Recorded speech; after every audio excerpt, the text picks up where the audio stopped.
gay man. The guy worked really hard.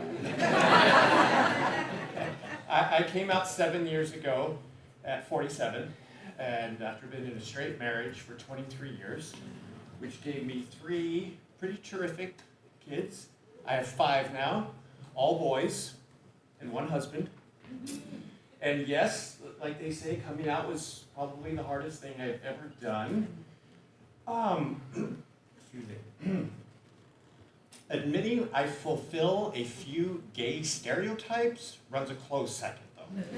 Let me give you some examples. Number 1, I do like a big, splashy musical. I use sarcasm as a defense. I have an aversion to aging. I buy all my t-shirts at Baby Gap. And I do have a diva. So my diva came to me in the mid-'80s, and she wasn't one of the big, powerful women of the time, the Middlers, the Chers, the Madonnas. My diva was actress Capshaw, from the greatest film ever made, hands down, Indiana Jones and the Temple of Doom. And I have pictures of her in a folder. I read and cut out all of her magazine interviews. And she alone was front and center in my favorite part of the film, the opening title sequence, where she sang the song Anything Goes from the musical Anything Goes. And I listened to that song and that soundtrack so many times, I didn't memorize phonetically every syllable. And dear God, I hope no one in here speaks Mandarin, so...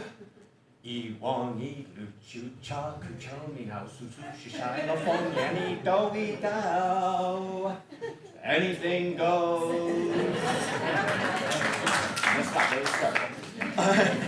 Listen, I have no idea what I was saying when I was singing those lyrics, which actually was part of the genius because it gave me plausible deniability for being out. You know that song is from a musical, right? Well, no.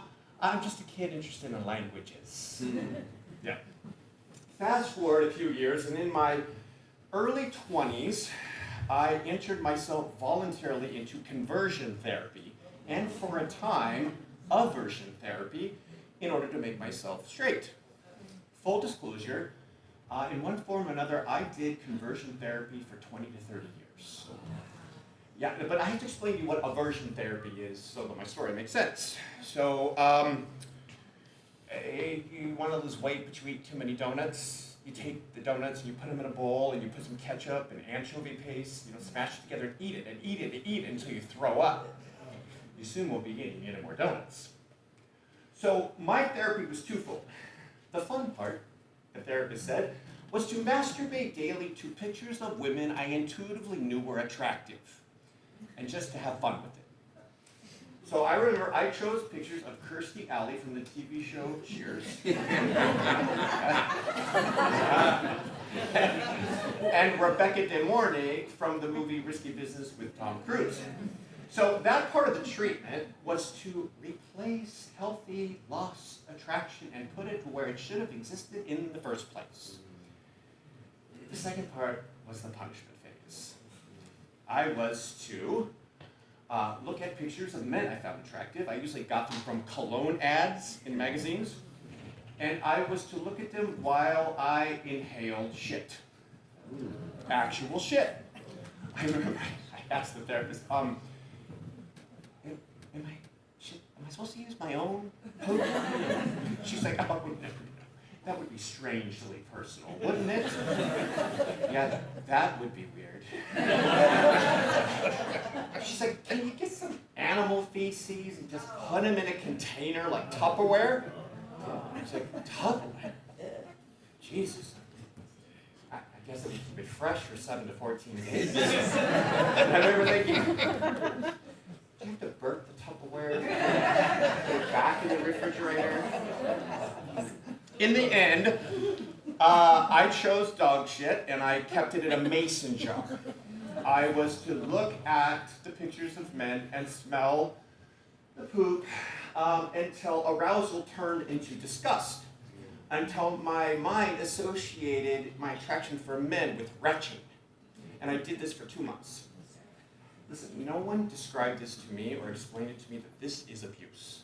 I was simply following directions from professionals with degrees who told me this is how I would fix my problem. It didn't work, naturally. To be fair, I do get nauseous to this day whenever I smell Drakkar Noir.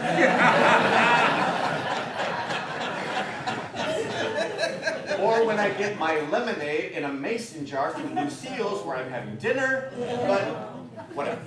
There was one line I would not cross, however. When it came time to choose the pictures of women, I would not use pictures of Kate Capshaw from Indiana Jones and the Temple of Doom.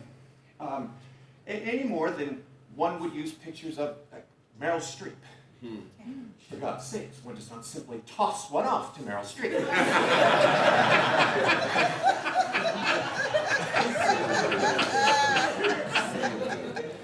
I wouldn't do it because my feelings for her weren't sexual, although she was very attractive, but I didn't want to sleep with her, and I didn't want to be her or anything. I just had such a high regard and respect for her that it formed the way my mind should be looking at her.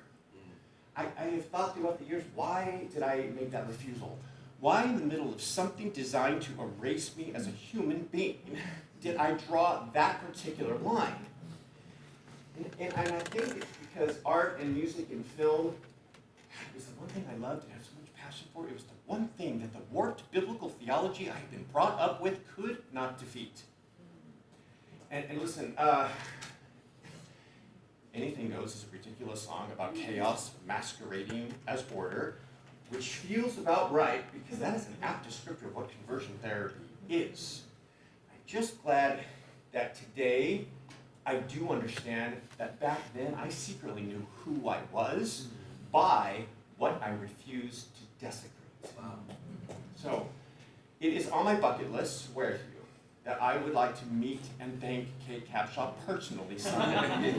I'm not kidding. I plan to walk up to her where she's having dinner with her husband of 34 years, who I will dismiss with a finger like it's Mr. Julia Roberts or something.